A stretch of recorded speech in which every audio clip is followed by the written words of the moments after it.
오늘 함께 생각할 말씀은 구약성경 866면 우리 시편 88편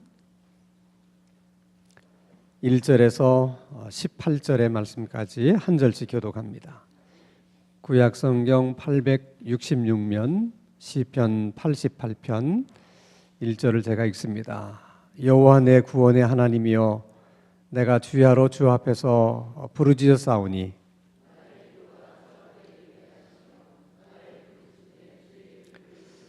물은 나의 영혼에는 재난이 가득하며 나의 생명은 수월에 가까워 싸우니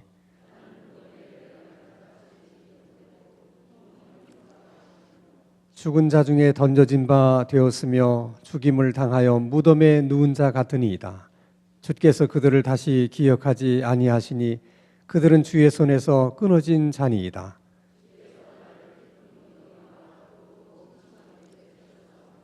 주의 노가 나를 심히 누르고 주의 모든 파도가 나를 괴롭게 하셨나이다.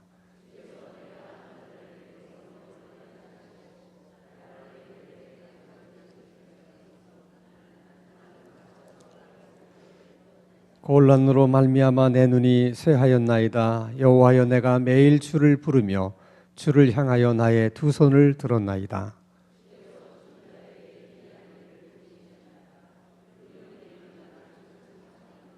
주의 인자하심을 무덤에서 주의 성실하심을 멸망 중에서 선포할 수 있으리이까?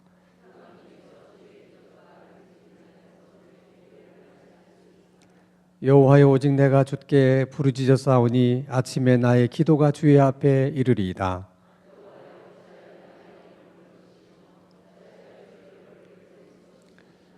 내가 어릴 적부터 고난을 당하여 주께 되어싸우며 주께서 두렵게 하실 때에 당황하였나이다. 이런 일이 물같이 종일 나를 애우며 함께 나를 둘러쌌나이다.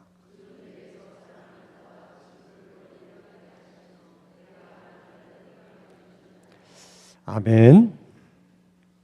우리 자연에는 사계절이 있어요. 봄이 있고 여름이 있고 가을이 있고 겨울이 있습니다. 그런 것처럼 우리 인생에도 사계절이 있다고 말하시는 분들이 많아요. 그래서 이제 연령별로 이제 계절을 구분하시는 분이 있습니다.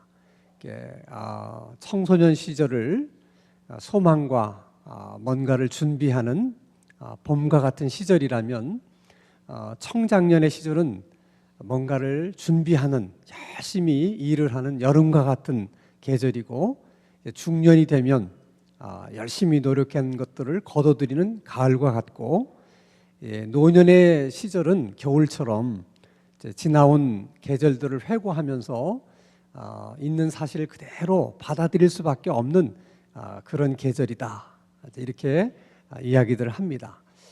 또 어떻게 보면 우리가 인생을 살아가다 보면 여러 가지 상황과 환경들을 만나게 될 텐데, 그런 상황과 환경이 또 사계절처럼 봄 같은 상황이 있고 여름 같은 상황이 있고 가을 같은 환경이 있고 또 겨울 같은 환경이 있어요. 자, 예를 들면 대학 졸업한 지 몇 년이 됐는데 아직도 취업을 못한다. 그러면 그 젊은이에게는 지금 겨울과 같은 환경이에요. 얼마나 힘들고 어렵겠습니까? 그런 것처럼 우리 인생에도, 이렇게 신앙생활에도 겨울과 같은 때가 옵니다. 정말 어렵고 힘든 때가 있죠, 누구에게나. 오늘 이 시편 88편도 그렇습니다. 시편 88편 우리가 한 절씩 교독했지만 처음부터 끝까지 겨울이에요. 우리 다른 시편은 시작은 겨울로 시작을 했다가 끝부분에 가면 소망을 노래하고 또 기쁨을 노래하고 봄을 노래해요. 근데 시편 88편은 처음부터 끝까지 소망을 이렇게 이야기할 수 있는 그런 단어가 하나도 나오질 않습니다.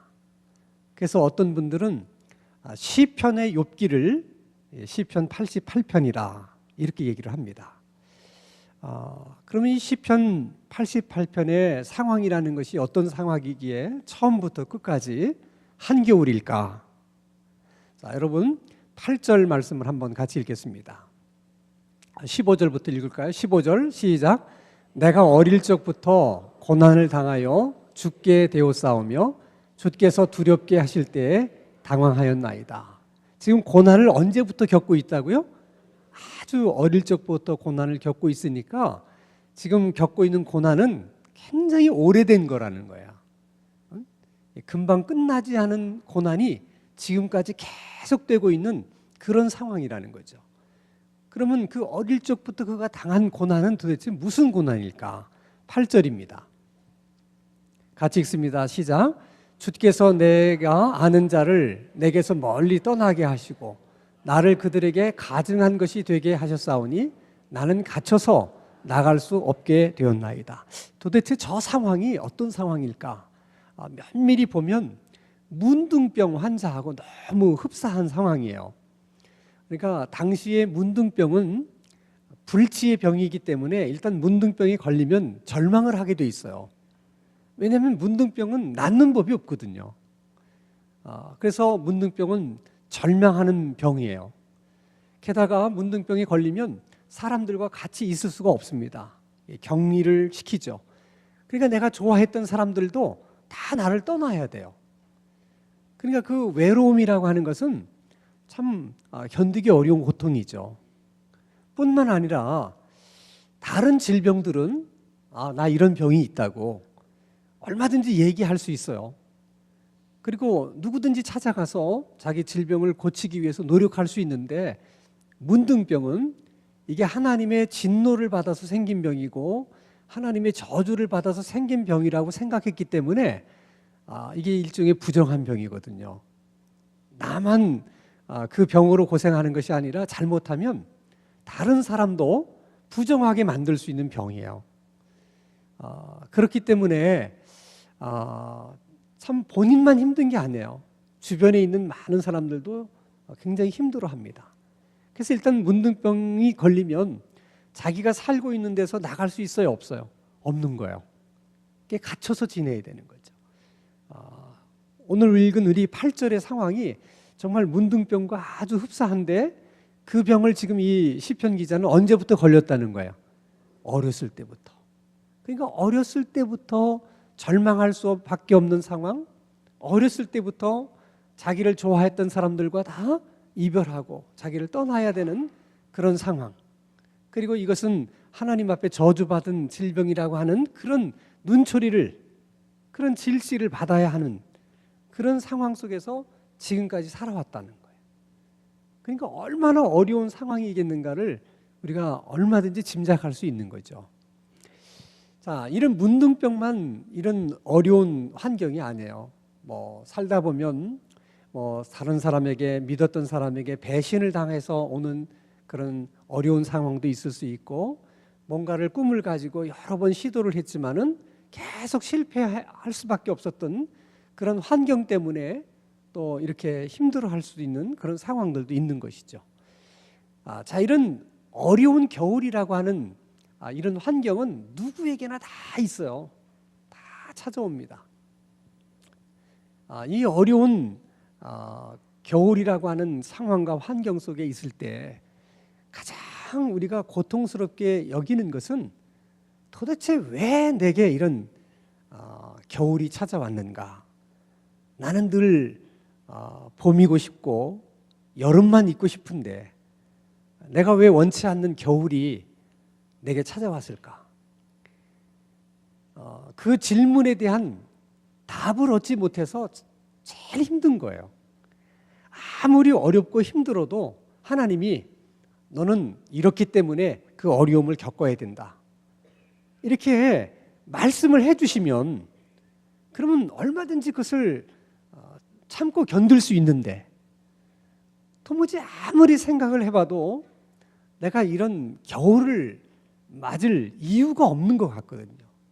아무리 뒤돌아봐도 나는 이런 환난을 겪을 만한 짓을 한 적이 없어요. 생각이 안 나.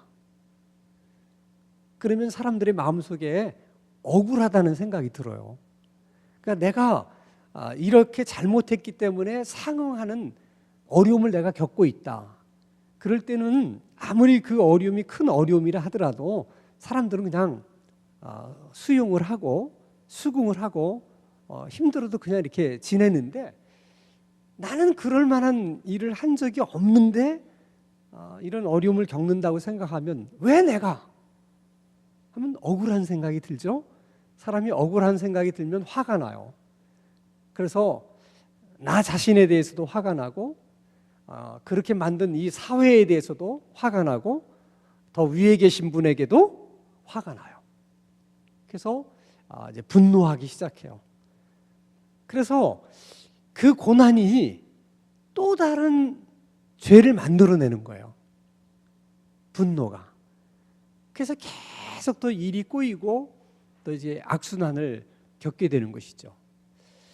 그러면 왜 하나님이 좀 속 시원하게 얘야 너는 이러이러해서 지금 어려움을 겪고 있는 거란다. 그러니까 힘들지만 어려움을 참고 견뎌내야 된다. 아니 이렇게 말씀해 주시면 얼마나 좋아. 나 병 안 고쳐주셔도 좋다고. 말씀이라도 해주시면 언제까지 네가 그렇게 어려움을 겪어야 되는지 그냥 그렇게 말씀만 해주시면 좋겠다는 거예요. 근데 왜 말씀을 안 해주시냐는 거예요. 왜?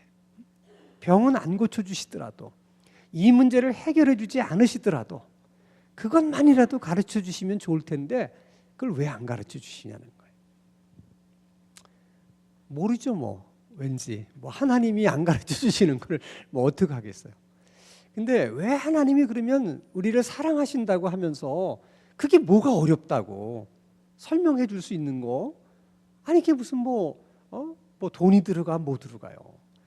근데 왜 정말 말씀을 안 해주시는 걸까? 여러 가지가 이유가 있어요. 그중에 가장 큰 이유 중에 하나는 뭐냐면 설명을 해줘도 하나님이 우리가 못 알아듣기 때문에 설명을 안 해주시는 경우가 일반적인 경우예요. 근데 우리들은 그렇게 생각하지 않아요. 우리는 하나님이 잘 설명해 주면 다 알아들을 수 있을 거라고 생각하고 다 이해할 수 있을 거라고 생각해요. 근데 사실은 그렇지 않아요, 여러분. 하나님이 설명해 줘도 모르는 경우가 대반입니다. 우리가 생각처럼 그렇게 머리 좋은 사람들이 아니에요. 특히 이런 고난과 같은 이런 신비한 일을 우리가 이해할 만큼 우리가 그렇게 지혜롭질 않아요. 그래서 제가 여러분들에게 여러 번 말씀을 드렸지만은 제가 고등학교 2학년 때, 그러니까 3학년 때, 69년, 70년 그때 됐을 거예요. 제 먼 친척이 일본에서 이제 공부도 하시고 일본 통이에요, 어쨌든. 근데 뭐 사업하는 것마다 잘 안 돼. 그런데 어느 날 이렇게 안 나타나시는 분이 우리 집에 탁 나타나셨어요. 뭘 들고 왔어. 뭘 들고 왔느냐? 수도꼭지에 이렇게 끼워서 쓰는 아주 간단한 정수기야. 그걸 갖고 오셔가지고 저한테 설명을 쫙 하시는 거예요. 일본에서는 지금 이게 뭐 선풍적인 지금 인기를 얻고 있는 제품이라 이거 이제 뭐 한국에 들어오면 이제 엄청 대박이 날 거다. 그러면서 뭐 설명을 막 해주면서 우리 집에 그걸 달아주고 갔어요. 근데 나는 그 얘기를 많이 들었는데 무슨 얘기인지 모르겠더라고. 왜냐하면 그 당시에는 학교 운동장에서도 그냥 수도꼭지 틀어서 그냥 물 마시고 집에 와서도 그냥 수도꼭지 틀고 그냥 그 물을 마셨는데 이게 왜 필요한지를 모르겠어요. 그래서 끼워놓고 3일 동안 틀어봤더니 그거 떼고 틀었어 나. 붙이고 틀었을 때나 하나도 차이가 없어. 그래서 한 3일 동안 해보다가 내가 그냥 떼버렸어요. 왜? 똑같은데 뭘. 우리가 그런 걸 경험해보지 않았기 때문에 이해가 안 되는 거예요. 정수기라는 것이. 근데 그 일본은 그때 굉장히 뭐 물이 오염되고 그랬을 모양이에요. 그러니까 얼마나 간편해. 수도꼭지에다가 탁 끼워서 쓰니까. 근데 우리는 그런 상황이 아니기 때문에 그걸 정수기에 대한 설명을 해도 이해가 안 되는 거예요. 그때 그 경험이 저에게는 굉장히 큰 경험이었어요. 왜 한국말로 얘기하는데 이해가 안 될까? 왜 저분은 저렇게 자세하게 설명을 해주는데 나는 못 알아듣는 걸까? 경험이 다르면 이야기를 해도 못 알아들어요. 특히 고난에 관련된 것은 경험해 보지 않은 사람은 그 이유를 설명해 줘도 못 알아듣는 거예요. 그러니까 여러분, 하나님이 말씀만 해주시고 설명만 해주시면 내가 다 알아들을 수 있는데 이 생각을 버리셔야 돼. 지금은 하나님이 말씀하셔도 내가 알아들을 수 없기 때문에, 이해할 수 없기 때문에 하나님도 마음이 안타깝지만은 말씀하지 않으시는 경우가 대부분의 경우라는 거예요. 또 하나는 그런 시련과 고난을 하나님이 우리를 시험하시기 위해서, 우리의 믿음을 테스트하기 위해서 주신 건데, 그것을 설명해 주면 꼭 마치 답을 가르쳐 주고 시험 보는 거하고 똑같잖아요. 그럼 시험 보는 의미가 있어요, 없어요? 없는 거야. 그러니까 그것은 하나님이 뭔가를 우리에게서 알아보고 싶어서 주신 고난일 경우에는 말씀을 안 하셔. 그것은 우리가 그 고난을 어떻게 대하느냐, 우리의 태도와 자세를 가지고 하나님이 원하시는 것을 우리가 증명해 보여야 돼. 응? 그게 굉장히 중요한 거예요. 자, 욥을 보세요. 욥. 하나님하고 마귀하고 말다툼이 일어났어요. 이유는 뭐냐면 욥이 굉장히 순전하고 하나님을 경외하는 사람인데 도대체 그 이유가 뭐냐는 거야. 마귀는 뭐라고 주장했냐면 그것은 하나님이 욥에게 많은 걸 축복해 줬기 때문에 그래서 욥이 하나님을 경외하고 그렇게 잘 하나님을 믿는 것이다. 하나님의 입장은 그렇지 않다는 거야. 욥은 그런 사람이 아니라는 거야. 뭐 내가 축복을 줬기 때문에 나를 사랑하고 뭐 축복을 안 하면 나를 안 사랑하고 그런 욥이 아니라는 거야. 욥은 축복과 상관없이 하나님을 경외하는 사람이다. 그랬더니 마귀는 아니라는 거야. 그러면 누구 말이 옳은지 한번 테스트를 해봅시다. 그래서 욥에게 고난이 찾아온 거거든요. 근데 그걸 하나님이 왜 고난을 겪고 있는지 얘기해 주면 돼요, 안 돼요? 안 되잖아요. 그러니까 욥이 계속 고통을 겪으면서 제일 힘들어하는 이유가 뭐냐면 끊임없이 왜 내가 이런 어려움을 겪고 있냐는 거야. 나는 이런 어려움을 겪을 만큼 내가 하나님 앞에 잘못한 일이 없다는 거야. 아무리 생각해봐도 잘못한 일이 없다는 거야. 그래서 계속 하나님 앞에 그 얘기하는 거야. 왜라는 이유의 답은 뭐예요? 네가 정말 하나님이 주신 축복 때문에 하나님을 사랑하는 건지 그렇지 않은 건지를 지금 내가 알아보기 위해서 그러는 것이다. 그거잖아요. 그걸 어떻게 얘기를 해줍니까? 그래서 하나님 말씀하지 않으시는 거죠.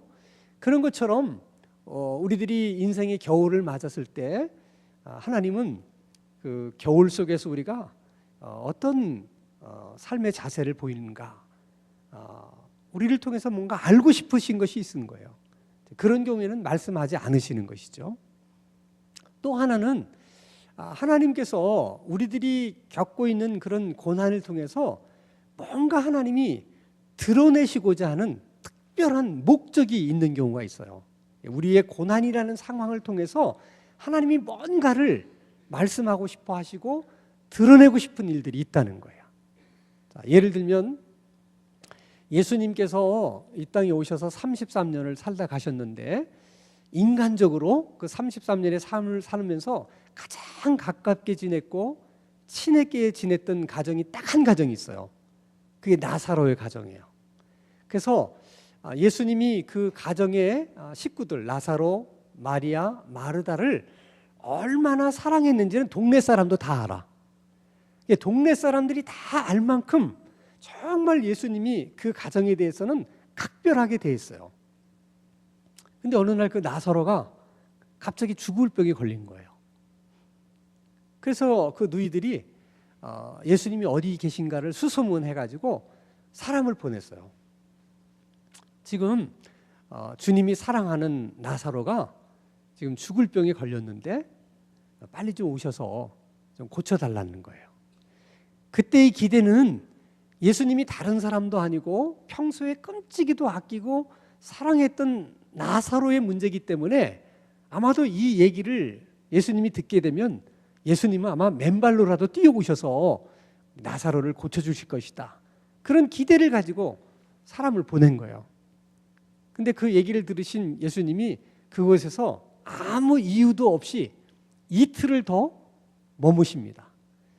그래서 오히려 제자들이 의아하게 생각하는 거예요. 왜냐하면 제자들도 알거든요. 예수님이 나사로를 얼마나 사랑하는지. 근데 나사로가 지금 병에 걸렸다는데 왜 예수님이 이러고 계시는 거야? 이해가 안 되잖아요. 자, 이틀 후에 와보니까 나사로는 죽었어요. 그러면 예수님은 왜 그 얘기를 듣고도 이틀 동안이나 거기서 그냥 떠나지 않고서 계셨을까? 간단해요. 나사로 죽을 때까지 기다리신 거야. 예수님의 입장은 그거예요. 죽을 때까지 기다리신 거예요, 예수님은. 그러니까 이쪽에서는 그런 이유를 모르니까 얼마나 예수님이 안 오시는 것에 대해서 섭섭했겠습니까? 그래서 예수님이 이틀 후에 나타나니까 그 섭섭한 감정을 표현을 해요. 그래도 그 마르다와 마리아는 그 사람들이 괜찮은 사람이야.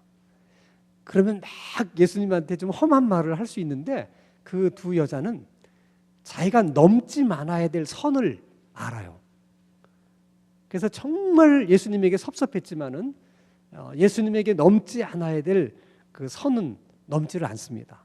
그래서 이게 돌려서 그 섭섭한 마음을 얘기합니다. 주님이 여기 계셨더라면 우리 오빠는 죽지 않을 수 있었다. 그 얘기는 뭐예요? 조금만 일찍 오셨으면 우리 오빠는 죽지 않을 수 있었다는 거예요. 맞는 얘기죠. 그 예수님이 그렇게 말하는 얘기를 들었을 때 무슨 뜻인지 이해됐을까 안 됐을까? 다 되는 거죠. 그 심정을 왜 모르겠어요? 다 알아요. 그때 예수님이 약간 나사로가 묻힌 곳에 가자. 그래서 무덤에 갑니다. 그러니까 그 무덤은 이제 동굴 무덤이에요. 다 동굴 안에다가 시신을 놓고 입구를 큰 돌로 막았는데 예수님이 말씀하십니다. 그 무덤의 문을 열어라. 그러니까 뭐라고 얘기하냐면 지금 죽은 지 나흘이 되기 때문에 이제 부패하기 시작을 해서 냄새가 이렇게 역하게 나는데 그걸 열라고 왜 하십니까? 그때도 사실 마르다나 마리아의 마음에는 굉장히 섭섭한 마음이 있었을 거예요. 아니 무덤을 열지 말고 일찍 오셨으면 될 일을 아니 뭐 여기서 무덤을 열라고 그러시나. 그때 중요한 얘기를 합니다. 예수님이. 내가 너에게 말하지 않았느냐. 내가 믿으면 하나님의 영광을 보리라. 지금 이틀 동안 예수님이 알면서도 거기서 지체하시면서 늦게 오신 이유가 그거예요. 하나님의 영광을 나타내기 위해서 그런 거예요. 그것을 너희들도 보게 될 것이라는 거야. 그러면서 나사로를 살려내잖아요. 그래서 하나님의 영광을 드러내세요. 만약에 나사로가 예수님이 빨리 와서 고침을 받았더라면 그런 하나님의 영광이 드러날 수가 없는 거죠. 그리고 마르다와 마리아도 그런 하나님의 영광을 볼 수 있어요? 없어요? 없어요. 이거는 하나님이 특별히 그렇게 하고 싶었기 때문에 그렇게 하시는 거예요. 그런 일들이 우리들의 삶 속에 있는 겨울에 많이 나타난다는 거예요. 그러니까 여러분 이유를 알 수 없는 고난을 겪을 때 꼭 우리가 잊지 말아야 될 것은 여기에 뭔가 하나님의 영광이 이렇게 나타내시고자 하는 그런 하나님의 선하신 뜻이 있을 수 있다. 이 과정을 내가 잘 견디기만 하면 나도 하나님의 영광을 볼 것이다. 이건 여러분 인생의 대단히 큰 축복이야. 하나님의 영광을 본다는 것만큼 우리에게 정말 영광스러운 게 어디 있겠어요. 그런 믿음이 있어야 돼. 신약만 그런 게 아니에요. 구약에도 보면 다니엘과 이제 그 새 친구들에 대해서 아주 시기하는 사람이 많았어요. 왜냐하면 다니엘은 이스라엘에서 이렇게 포로로 잡혀온 사람이거든요. 근데 왕의 눈에 들어가지고 계속 진급을 하는 거야. 그러니까 그 바벨론 사람의 입장에서 보면 저것들은 포로인데 말이야. 와가지고 자기 위에서 있는 것이 영 못마땅한 거예요. 그래서 어떻게든 찍어버리려고 면밀하게 조사도 하고 여러 가지 관찰을 해요. 어떤 식으로 찍어버릴 수 있을까? 워낙 하는 일이 정직하고 흠이 없으니까 책 잡을 게 없는 거예요. 근데 가만히 보니까 딱 하나 걸릴 수 있는 것이 있는데, 하나님에 대한 그 믿음이 일편단심이 뭐 한결같은 거야. 저거다 생각을 해서 왕에게 가서 얘기합니다. 금신상을 만들고 다 왕을 경외하게 만들어야 된다. 그래서 뭐 이제 악기 소리를 내면 모든 전 국민이 금신상에게 절을 하게 해라. 그럼으로써 그 왕의 위엄을 나타내야 된다. 근데 그렇게 하니까 누구만 안 하겠어요? 다니엘과 그 친구들만 안 하는 거죠. 안 할 줄 다 아는 거야. 그러니까 딱 지켜보고 있다가 안 하는 것을 보고 와서 왕에게 고발을 합니다. 그 얘기를 들은 왕이 많이 고민을 해요. 왜냐하면 너무 사랑하거든요, 다니엘과 그 친구들을. 그래도 어떻게 하겠습니까? 왕명으로 이미 명령을 내렸는데. 그래서 그들이 왕 앞에 끌려오니까 왕이 어떻게든 그 위기를 다니엘과 그 친구들이 좀 모면할 수 있도록 기회를 주려고 많이 애를 써요. 그러면서 마치 이렇게 얘기합니다. 너희들이 그랬다고 하는데 그게 사실이냐? 내 생각에는 아닌 것 같다. 아니지? 그러면서 내가 이번에 다시 한번 기회를 줄 테니까 이번에 만약에 그러면 꼭 금신상에게 절을 해라. 근데 만약에 절하지 않으면 나도 어쩔 수가 없다. 그런 거예요. 그런 식으로 얘기를 해요. 사실 왕이 그렇게 얘기한다는 거 쉽지 않잖아요. 아니 왕명을 어겼으면 뭐 그냥 그걸로 끝이지. 어떻게 그렇게 이렇게 달래가지고 그렇게 할 수 있겠습니까? 그때 다니엘과 그 친구들이 그 왕 앞에서 한 얘기가 굉장히 중요한 얘기예요. 다니엘서 3장 17절 같이 읽겠습니다. 시작. 왕이여 우리가 섬기는 하나님이 계시다면 우리를 맹렬히 타는 풀무불 가운데서 능히 건져내시겠고 왕의 손에서도 건져내시리이다. 이 말은 왕이 너희들이 내 말을 듣지 않으면 누가 풀무불 속에서 너희들을 건져주겠느냐. 그걸 건져줄 수 있는 사람은 나밖에 없다. 그렇게 얘기를 한 거예요. 그랬더니 다니엘과 그 친구들이 아니라는 거야. 우리가 믿는 하나님이 능히 그러실 수 있다는 거예요. 앞권은 18절이에요. 자, 같이 읽습니다. 시작. 그렇게 하지 아니하실지라도 왕이여 우리가 왕의 신들을 섬기지도 아니하고 왕이 세우신 금신상에게 절하지도 아니할 줄을 아옵소서. 우리가 믿기로는 우리 하나님은 능히 왕의 풀무불 속에서 우리를 건져낼 수 있는 분이라고 우리는 믿습니다. 조금 더 그 믿음에 저희들 의심이 없습니다. 그러나 설사 하나님이 그렇게 하지 않는다 하더라도 저희들은 절할 수 없습니다. 그 얘기는 하나님이 우리를 건져주시지 않는다 하더라도 우리는 하나님을 여전히 신뢰합니다. 건져주시지 않으면 거기에는 그럴 만한 하나님의 이유가 있겠지요. 그렇기 때문에 우리는 그럴지라도 하나님에 대해서 노라고 말할 수 없습니다. 그렇게 얘기하는 거예요. 하나님은 느부갓네살 왕 앞에서 다니엘과 그 친구들이 저런 신앙 고백을 해주기를 원했던 거예요. 하나님이 그 신실한 성도들이 어떻게 하나님을 신뢰하는지를 믿지 않는 그 왕과 주변의 사람들에게 보여주기를 원하셨던 거예요. 그런데 다니엘과 그 친구들이 하나님의 생각처럼 기대대로 그렇게 한 거예요. 하나님이 얼마나 마음이 흡족하셨겠습니까? 반면에 왕은 대노합니다.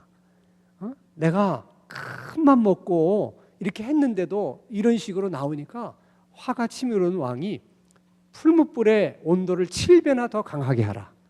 그래서 엄청 뜨겁게 합니다. 그리고 갖다 던져라.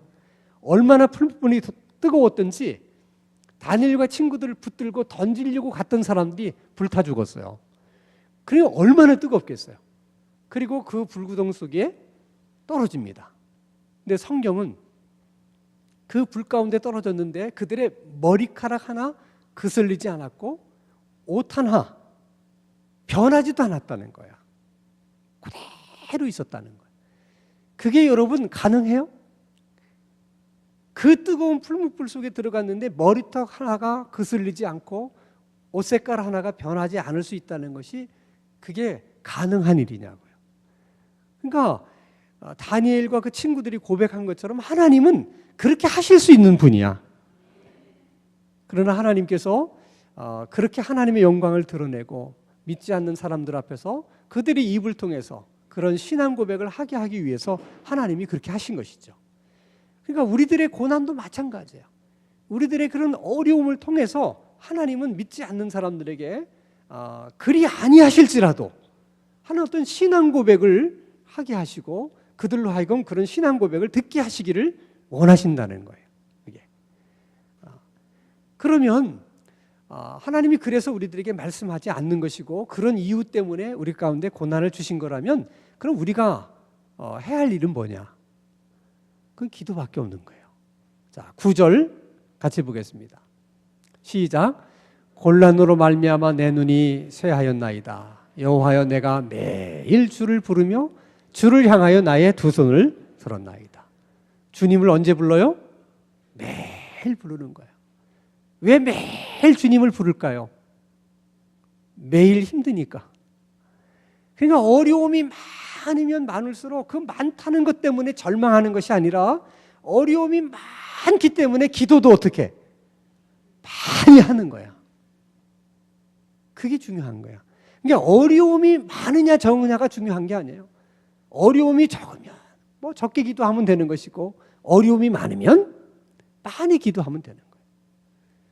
우리가 할 수 있는 일은 기도밖에 없다는 거예요. 기도밖에 없어요. 잊어서는 안 됩니다. 그 추운 인생의 겨울이 우리에게 찾아왔을 때 우리가 할 수 있는 가장 중요한 일은 뭐라고요? 기도하는 거예요. 14절을 보세요. 같이 읽습니다. 시작. 여호와여 어찌하여 나의 영혼을 버리시며 어찌하여 주의 얼굴을 내게서 숨기시나이까. 보세요, 그 상황을. 어찌 저를 버리십니까? 어찌 얼굴을 숨기십니까? 상황이 저 정도야. 그런데 상황이 저 정도인데도 그럼에도 불구하고 기도는 포기하지 않는 거야. 저렇게 하나님 앞에 어찌 얼굴을 가리십니까? 어찌 제 영혼을 버리십니까? 이렇게 절규하면서도 뭐는 버릴 수 없다? 기도는 버릴 수 없는 거야. 그러니까 그렇게 하나님에게 하면서도 기도는 하는 거야. 기도는. 13절 한번 볼까요? 13절 같이 읽습니다. 시작. 여호와여 오직 내가 주께 부르짖었사오니 아침에 나의 기도가 주의 앞에 이르리이다. 그래서 여기서 아침을 강조하는 이유가 있어요. 여러분, 병자들은 밤을 지내는 게 제일 힘들어요. 몸이 아프니까 이 밤을 지내는 것이 굉장히 고통스럽거든요. 근데 그 긴 밤을, 고통의 밤을 지내면서 얼마나 그 마음속에 회한도 많고 얼마나 그런 마음들이 복잡하겠어요. 그걸 그 긴 밤을 그걸 다 자꾸 견디면서 아침에 다른 사람들에게 얘기하지 않고 다른 사람들하고 하지 않고 그 모든 마음을 누구에게만? 하나님에게만. 그러면서 간절한 바람을 얘기합니다. 내가 이 아침에 드리는 기도가 하나님 앞에 드려지기를 원합니다. 간밤에 내가 품에 안고 있었던 이 모든 아픔과 이 어려움을 이 아침에 내가 있는 그대로 하나님 앞에 얘기할 때 이게 다 하나님 앞에 상달되기를 바랍니다 하는 기도예요. 이게 얼마나 절실하고 절박한 기도겠습니까? 그래서 여러분, 인생이 끝나는 것은 실패했을 때가 아니라 포기했을 때입니다 하는 슬로건이 있어요. 100번 맞는 얘기인데 특별히 하나님을 믿는 우리들에게는 인생이 끝나는 것은 실패했을 때가 아니라 뭘 포기했을 때? 기도를 포기했을 때예요. 그러니까 기도할 수 있다면 끝난 게 아니에요. 한번 다시 따라서 합시다. 기도할 수 있다면 끝난 것이 아닙니다. 옛날에 이런 얘기가 있어요. 도둑이 들려고 하니까 그렇게 잘 짖던 개도 입 다물고 짖지 않더라 하는 얘기가 있잖아요. 일이 안 되려고 하면 그렇게 기도하던 사람이 기도를 안 하는 거예요. 그래서 예수 믿는 사람에게 가장 두려운 일은 기도를 못하게 되는 거예요. 그러니까 기도만 할 수 있다면 끝난 게 아니라니까요. 뭐가 문제야? 기도가 안 된다는 것이 문제예요. 그렇기 때문에 여러분, 우리가 지켜야 될 것들이 많이 있지만 그 중에서도 가장 우리가 소중하게 생각하고 지켜야 되는 건 이 기도의 잡은 줄을 놓치지 않는 거예요. 어떤 일이 있어도 여러분 손에 잡은 기도의 줄을 놓치지 않기를 바랍니다. 어렵게 집힌 이 기도의 불씨가 꺼지지 않기를 바랍니다. 오늘도 여러분이 어떤 문제가 있든지 여러분 기도할 수 있다면 끝난 거 아닙니다. 오늘도 우리가 이 심정으로 하나님 앞에 기도해서 반드시 하나님 앞에 응답받을 수 있는 오늘 밤 되기를 주님의 이름으로 축원합니다.